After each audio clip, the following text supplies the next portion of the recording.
This video is sponsored by Skillshare. Pusha T was born in the Bronx, but as a child, he moved to Virginia Beach with his brother Malice. And while they were there, they decided to create a startup in the snow shoveling business. And story goes, Pusha and his brother moved more white powder than an Aspen avalanche. Okay, look, now we're nearly 30 seconds into the video, I can tell you that their business wasn't snow shoveling. It was actually construction, in the sense that him and his brother supposedly moved more bricks than a building site crane. Okay, I think we're over 30 seconds into the video now. Cocaine, they were selling cocaine, what do you want from me? But this video isn't an analysis of Pusha T and Malice's street credentials. Because the fact is, regardless of how many bricks they supposedly moved, Pusha T and Malice eventually had the good sense to leave the streets behind them and move forward into the music industry. Taking all of that experience that they had pushing dope and packaging them up in the form of slick, deep lyrics, and releasing music that were true ballads for the bando. So Pusha T and his brother Malice formed the duo The Clips, and in my opinion, when it comes to songs about drug dealing, nobody can come close to The Clips' penmanship. But you don't have to take my word for it, because there was one very familiar face in hip-hop that recognized the lyrical skill of these two young ex-dope dealers back in the early 90s before anybody else realized how good they were. And that person was Pharrell Williams, aka Skateboard P, aka Kermit without the green. Now, back in the late 90s, Pharrell actually managed to get The Clips their first record deal with Elektra, leading to the recording of their first album, their intended major label debut, exclusive audio footage in 1999. However, after releasing their first single, The Funeral, to a pretty frosty reception, Elektra decided to shelve the album and The Clips were left carrying their career in a casket. But fortunately, Pharrell could truly see the diamond in the rough that The Clips were, so he continued to be loyal and show them support. Meanwhile, Pharrell Williams and his production partner Chad Hugo had been working together producing absolute bangers under the name The Neptunes, and beginning to make waves with their own musical duo NERD. Together, they continued to pick up industry steam, and eventually, off the back of their hard work, they established their own Star Track record label under Arista Records. And knowing that he could see the potential that nobody else could, Pharrell immediately signed The Clips to his new label and begun to produce banger after banger for the boys from Virginia. And even back then, Pharrell had the Midas touch, producing a wave of certified hits for The Clips straight out the gate without even being sued by Marvin Gaye once. Their first single, Grindin', was an immediate smash, peaking at 30 on Billboard. Not bad for a highly minimal street anthem about drug dealing, and to this day that song is still iconic. Hell, every time this song comes on shuffle when I'm in the car, I want to pull over, call up Hefe and start selling bricks on the spot. And the song was even listed in the Rap Yearbook as the most iconic song of 2002. You should go and buy the Rap Yearbook, by the way, it's fucking sick. I'm not even being paid to say this. Anyway, from there, Pharrell continued to deliver the goods for The Clips, turning in their second hit single, When the Last Time, which did even better than Grinding, landing at 19 on Billboard and staying on the charts for 21 weeks. So as Tekashi would say, 2 for 2 on Billboard, and this would be the perfect time for The Clips to drop their now iconic album, Lord Willin'. An album which came with even more iconic album artwork. Look, they got Jesus in the back of the caddy slinging birds with them. This album was a humongous success, hitting 4 on Billboard, selling 122,000 copies first week, and going gold within a month. But Pharrell wasn't done helping his boys win yet, not by a long shot. He then brought The Clips to the mainstream by getting them a placement on Justin Timberlake's hit song Like I Love You, which itself went on to hit number 11 on Billboard. So what the hell does this have to do with Lil Wayne? Well, we needed all of that context so that we understood what happened next. At this point, Pusha T is intensely loyal to Pharrell Williams and owes Pharrell a massive gratitude for believing in him and getting him to the top. But before you knew it, enter Lil Wayne and Birdman. And now a word from our sponsor. I want to thank Skillshare for sponsoring this one. Skillshare is that online learning community that offers membership with meaning. Connect with the support of fellow creatives and enter a community of encouragement, communication and inspiration. Let's get it. If you're not sure what's coming next and want to stay creative, Skillshare's the best productivity class. Helps you use your time better and set goals you can achieve so you get that cheddar. Ali Abdul got the masterclass on productivity principles. I swear it's a blast. Help you learn how to master productivity equations and help you bust the many myths of motivation. And since I signed up, I swear I've learned so much. So don't sit around bored, go and learn some stuff. Get creative and care for yourself. Join the community of hustlers, you'll be doing so well. Midnight oil burning, knowledge you're earning, cause Skillshare's the place for you to keep on learning. They're giving 2 months premium membership free to the first 1,000 people who come and click the link in my description. You know what to hit. After that, it's only $10 a month, that's lit. So stay creative, visit Skillshare today. You learn you a new skill, use it to create, or simply fend off your boredom. No time to waste with 2 months free, so there's no reason to delay. Hey, Skillshare, so great. Hey, Skillshare, so great. Now, in addition to appearing on Justin Timberlake's hit song, whilst they were at the top, the Clips were spreading their proverbial wings like the proverbial birds they were supposedly selling, regularly collaborating with other artists, including the swaggy young boys over at Cash Money Records. Of course, run by the shiny, cue ball-headed man worthy of everybody's respect but Charlemagne, Birdman, aka Baby. Of course, Birdman is no fool. He's the one who masterminded the hot streak of his crew, the Hot Boys, turning a gaggle of young New Orleans street kids into household names and spawning wildly successful solo careers for them, particularly the young stunner Lil Wayne. With Lil Wayne quickly becoming the darling of Cash Money Records, Birdman and Wayne established a very strange pseudo father and son relationship. As we all know, Birdman and Wayne were so close, sometimes they would get a little too close and have a little smooch together. Well, anyway, the first collaboration between Cash Money Records artist and the Clips was the official remix for Grindin', which brought in extra verses from Lil Wayne and Birdman, as well as a verse from former rap legend and current podcast interrupter Noriega, or Nori, or Nor, or N-O-R-E.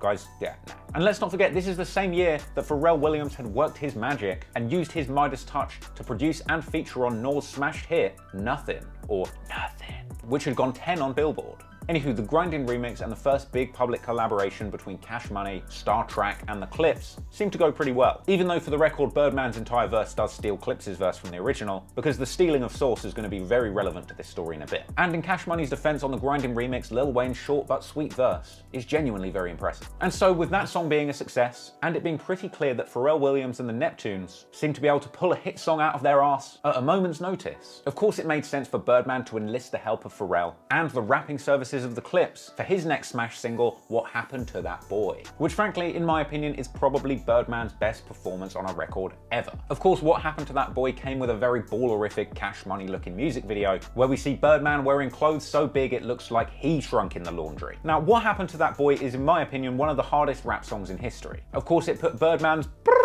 ad-lib on the map, and from there made it a pretty common trope for rappers to make funny noises in their hooks to make catchy songs. But if you saw my previous video about the contractual disputes between Birdman and Lil Wayne, then you'll know that when it comes to money, Birdman seems to have a habit of shafting literally anybody he can get away with shafting. Hell, with that bald head, he should change his name to Shaft. So many years before he would stiff his own fake son, the story goes that Birdman had shafted Pharrell Williams and the Neptunes for payment and/or royalties on the What Happened to That Boy beat. Now, Pharrell and Birdman have never spoken publicly about this, and it's unclear exactly where or how Pharrell and the Neptunes got screwed by Cash Money, and some have mythologized that it was specifically an invoice that was never paid. The idea of the mythical unpaid Cash Money invoice was of course given new meaning later on in the beef between Drake and Pusha T, when Drake sent Push an invoice for reviving his career. But anyway, it's generally considered a fact that Birdman stiffed Pharrell, but being the classy gent that he is, Pharrell never spoke publicly about this. But apparently from this point on, he vowed never to work with any more Cash Money artists, with Rosenberg and Ebro over at Hot 97 very helpfully pointing out that this is probably why we've never seen a Pharrell-Drake collab. Now, in an alternate universe, this would have been where the story ended. The very wise and diplomatic Pharrell Williams could have just never worked for Cash Money again, never spoken about Cash Money again, and just continued producing hot cocaine choruses for the Clips. And everyone and their careers would have lived happily ever after. But that's not what happened. And the reason that didn't happen was a goddamn Bathing Ape hoodie. Before we go any further, let's talk about fashion. Now, as you saw from Birdman's dreadful get-ups in the What Happened to That Boy music video, the Cash Money crew wouldn't know good fashion sense if it came up and kissed him on the lips. But beyond Birdman's big and tall sections shopping ways, the rest of his roster were no different. Pre-2004, Lil Wayne's fashion sense was best described as Blood Gang meets big and tall basics. And sure, it's nice to have endless Birdman hand-me-downs, but it looks like it wasn't until Lil Wayne turned 20 that he finally learned how to wear a vest properly. Then again, after finding this picture, I'm pretty sure that's exactly how Birdman wanted Lil Wayne to wear that vest. But really though, it made sense for all of those years for the Cash Money fashion aesthetic to be all about oversized jerseys and wearing the kind of hand-me-down, oversized gear that the young D-boys in the hoods of New Orleans would have really really been wearing on the block. It makes sense, and it's kind of cool. However, in a stark contrast, over on the Neptune side of the music industry, Pharrell and his homeboys were getting a reputation as being some of the waviest, drippiest dressers that the rap game had to offer. Constantly attending media appearances, rocking the latest Bathing Ape camo hoodies, billionaire boys club tees, and ice cream skate pieces. And for some reason, Pharrell also seems to have that same habit of lifting his shirt like Lil Wayne. At a certain point, it just feels like you're not even popping in the rap game unless you got your little man nips out. So apparently Pharrell meets Nigo, the god of streetwear before streetwear was even a thing, sees his clothing line Bape, aka Bathing Ape, and Pharrell immediately falls in love with the brand and begins to rock Bape heavy. And in 2005, Pharrell Williams even partnered with Nigo to launch the BBC Billionaire Boys Club clothing brand together, as well as the ice cream brand with a skateboarding focus, with Pharrell first revealing his Billionaire Boys Club brand to the world in the music video for the track Frontin' with Jay-Z. And ever since then, Pharrell has been showing off his BBC on screen more times than Brian Pumper. And Pusha T later revealed in a Vibe interview that through his connection with Pharrell Williams and Jacob the Jeweler, Nigo himself connected with Pusha T and Malice of the Clips and begun sending them boxes of Bape clothes just because he fucks with their music. And so Bathing Ape clothes became a signature part of the Clips and Pusha T's fashion aesthetic going forward, with Clips even being featured as models in one of the Bathing Ape catalogs. And this is the rap game, so naturally at a certain point, other rappers begun to make like a Bathing Ape shark hoodie and got to biting Clips and Pharrell's Bape swag. And what do you know, in Lil Wayne's Hustler music video, he famously popped up rocking a whole bunch of Bape. But this wasn't a one-off, it appeared very quickly that Bathing Ape also became a signature part of Lil Wayne's fashion style. He was seen with Bathing Ape on Rap City, and most famously donning a pink Bathing Ape hoodie on the cover of a 2006 issue of Vibe magazine. So in response to all of this rap game copying, Pharrell and the Clips dropped the song Mr. Me Too, essentially sneak dissing all of these rappers that are jacking their style. And although many years later a newly reformed Malice told DJ Vlad that the song wasn't specifically aimed at Lil Wayne, the track was perceived by nearly everyone that heard it as a clear diss towards Lil Wayne, as it seemed that he was the most obvious culprit for copying that style. So in response, Lil Wayne retaliated, but not on wax, but instead in a 2006 Complex interview, going off the deep end saying he was the one that had made Bape cool, not Pharrell and not the Clips. Now this was a scathing interview, with Lil Wayne dropping so much salt it looked like he was trying to de-ice Meek Mill's front porch,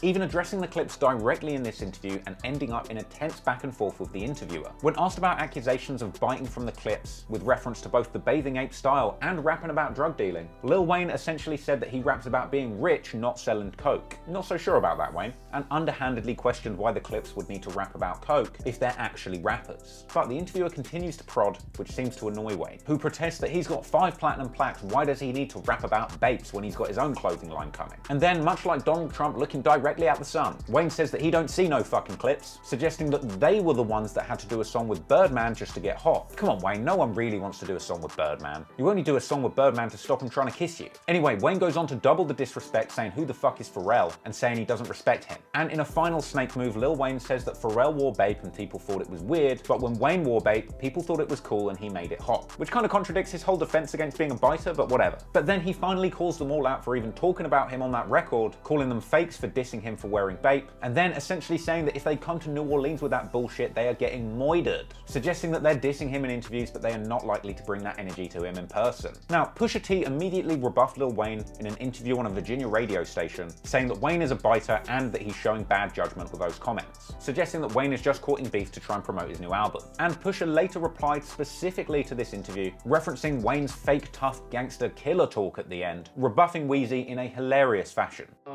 Then by the end of the interview, he backpedals all the way and say, I don't want no beef, I don't want no problems. Beef is something serious where I'm from and I don't want that. And if that's the case and he doesn't want that, he might want to shut his fucking mouth. Because Lil Wayne ain't aggressive enough to mention myself, my brother, or any parts of this re-up gang regime in an interview where he's talking about beef, drama, killing. He did mention killing. Like how he handles beef and he will kill. And we don't believe that shit, and we know that you the fans, our fans, y'all don't believe that shit either. I mean, let's be honest. First time he touched a gun, he shot his goddamn self. Now that is savage, Push, savage. So the tone was set at this point, and while Pharrell, continuing to be ever the diplomat, never publicly gave credence to this beef, Pusha T naturally wanted all the smoke. And in the years that followed, we would see a handful of tit-for-tat disses back and forth between the Cash Money and Clips camps. In a Laced magazine cover story titled Planet of the Bapes, Push said that Wayne can't be a legend if he's copying off of other people, saying that Weezy is out here rapping like Jay-Z, dressing like the Clips, and then became a coke dealer after 5 albums. Essentially saying Wayne ain't setting trends. Anyway, Pusha T continued to diss Wayne and Baby, such as on the Re-Up Gang intro from his We Got It For Cheap Volume 3 mixtape, where he dissed Lil Wayne's lazy flow and basic metaphors, and referencing the bizarre baby-daddy relationship between Birdman and Wayne. Now, for a brief moment, it did look like this beef was over for a second, because in 2009, Lil Wayne got caught in a little jam after feds discovered a gun on his tour bus at a New York tour stop, and after his DNA was found on the gun, he was eventually banged to rights and shipped off to Rikers Island to serve around a year. Pusha T told Complex he didn't really see the point in dissing Wayne while he was in jail, and even congratulated Wayne on being free on the track Open Your Eyes from his Fear of God mixtape, which for the record is one of the best mixtapes in rap history, I don't care what anyone else says. Apparently at a certain point, Pusha T even ran into Lil Wayne at Club Live, where they were apparently on okay terms. But within a year of Wayne getting out of jail, the beef was hotting up once again. And to be honest, it's possible that Pusha T was just doing the honourable street beef thing, and not kicking a man while he was down serving time in the slammer, but then getting right on his ass when he gets out. Pusha T released the scathing diss track Exodus 23:1. And it was of course in that track that he went at Cash Money's business practices with the now iconic line about Drake being signed to Wayne, who's signed to Baby, who's signed to Universal, going on to say that Wayne's contract's all fucked up, impeccably predicting the beef between Wayne and Baby that would play out publicly in the years that followed this beef, and which I've covered on this channel before. Pusha T also mocked Wayne for being a fake blood hanging around with Birdman, saying that Birdman is taking half of Wayne's money, as well as suggesting that Lil Wayne got completely stitched up by his team when he was forced to take that gun charge. A charge that, let's not forget, Pusha T mocked Wayne mercilessly for in this throwback interview. Then when he just got caught with a gun in New York City, he ain't had no bullets in it. So we already know he not good with guns. After the release of Exodus, Wayne swiftly responded on Twitter saying fuck Pusha T and everybody that love him. However, Good Music label mate Kid Cudi apparently does love Pusha T, so chimed in saying fuck anybody that doesn't like Push. Anyway, Wayne's tweet was hardly robust enough to serve as an actual response to this diss. So a day later, Lil Wayne responded on Wax with his track Ghoulish, recycling that fuck Pusha T and everybody that love him line from his tweet, reiterating that he is really a blood, no really I'm a blood, honest, dropping a bunch of miscellaneous bars that didn't really have any bite to them, and then finally referencing that What Happened to That Boy song that kicked off this whole beef to begin with, saying he's gonna clap Push. Now for the record, Lil Wayne is in my top 5 rappers of all time. He has frankly done more for the rap game than the Clips have, and his artistic contribution to hip hop in general is unparalleled. That said, this diss Ghoulish was widely considered to be hot garbage, with many people coming out to say that it was the worst diss in hip hop history, and very quickly the hashtag things better than Lil Wayne's Pusha T diss begun to circulate online. Contenders included Gucci's face tat, Justin Bieber's Otis freestyle, and even the freecreditreport.com jingle. Pusha T responded to Ghoulish on Hot 97, essentially echoing what everyone else was saying at the time. It's trash! What was your opinion of Wayne's response? It was horrible. It was horrible. It was trash. It wasn't great. I haven't said anything about it because I didn't think it was like good enough to respond to. And funnily enough, following the release of his own trash diss record, Wayne even came out to say he didn't really have an issue with Push, downplaying Ghoulish as a real diss record, suggesting that it was more just his immediate reaction to hearing Exodus in musical form. Which, to be honest, kind of does make me want to let Lil Wayne off of this, because we all know that he is truly capable, and after getting aired out publicly by Pusha T, he probably just want to feel like he'd vented and got a response out. But no matter which way you explain it, the song was trash, and Lil Wayne essentially took an L in this beef. Of course, you could probably make an argument for maybe Lil Wayne having dodged a bullet by not going hard on Pusha T at this point, because as we all learned later, escalating beef with Pusha T can be fatal. So it was this point in the beef that Lil Wayne had floundered, and his feud with Pusha T was spiritually over. But that's just Lil Wayne's involvement, because let's not forget, Pusha T doesn't forgive, and he doesn't forget. So Pusha lifted his aim higher, looking for a bigger target than Lil Wayne, and he made his desire for a new, bigger target to beef with very clear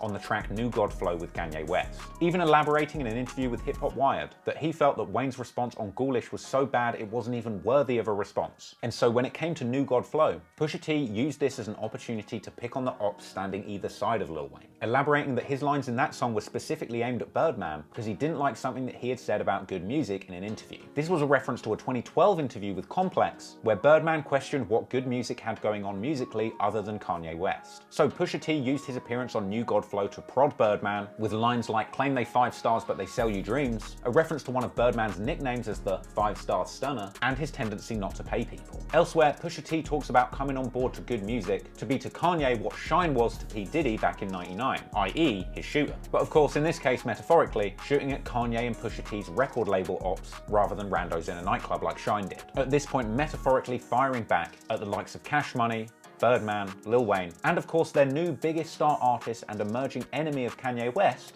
Drake. Hence the line about death coming in threes. Because here Pusha T is saying that he's got 3 enemies to finish off. Lil Wayne, who Pusha T had already taken care of, defeating him by TKO after Lil Wayne's terrible Ghoulish diss track flopped. Birdman, who kind of isn't even worth dissing anyway because his raps are at a kindergarten level to begin with. And of course, the true target, who Pusha T would really be going after, the new golden boy of Cash Money Records, Drake. So, tune into the next video and find out how that went for Pusha T. Thanks for watching, peace out.